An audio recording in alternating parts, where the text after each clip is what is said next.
نحمده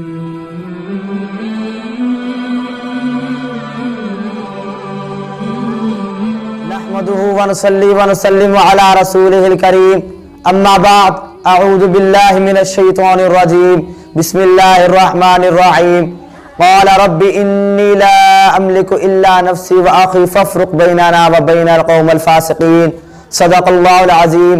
معزز سامعین حضرات، آج میں جس موضوع پر لب کشائی کرنے جا رہا ہوں اس کا نام ہے برے ہم نشینوں سے دور رہنا۔ چنانچہ حق تعالی شانہ نے ارشاد فرمایا کہ موسیٰ نے کہا اے میرے رب، نہیں مالک ہوں اپنا اور اپنے بھائی کا، مگر ہمیں علیحدہ کر دیجئے ان فاسق لوگوں سے۔ معزز سامعین، آپ صلی اللہ علیہ وسلم نے فرمایا تنہا رہنا برے ہم نشین سے بہتر ہے اور اچھے ہم نشین کے ساتھ رہنا تنہا رہنے سے بہتر ہے۔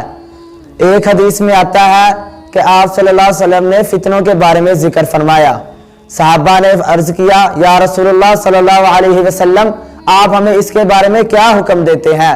آپ صلی اللہ علیہ وسلم نے فرمایا کہ بس تم اپنے گھر کے ٹاٹ کی طرح بن جاؤ، یعنی باہر نہ نکلو تاکہ کہیں تم بھی ان فتنوں میں شریک نہ ہو جاؤ۔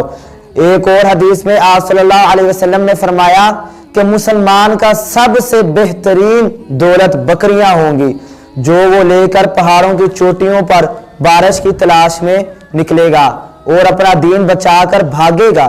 ایک اور حدیث میں آتا ہے کہ آپ صلی اللہ علیہ وسلم نے فرمایا پکڑے رہو ایک مسلمان کی جماعت اور اس کے امام کو۔ آگے سے صحابہ نے عرض کیا یا رسول اللہ اگر اس جماعت کا کوئی امام ہی نہ ہو پھر فرمایا ان فرقوں سے دور رہو۔ اللہ تعالی ہم سب کو کہے سنے پر عمل کرنے کی توفیق عطا فرمائے۔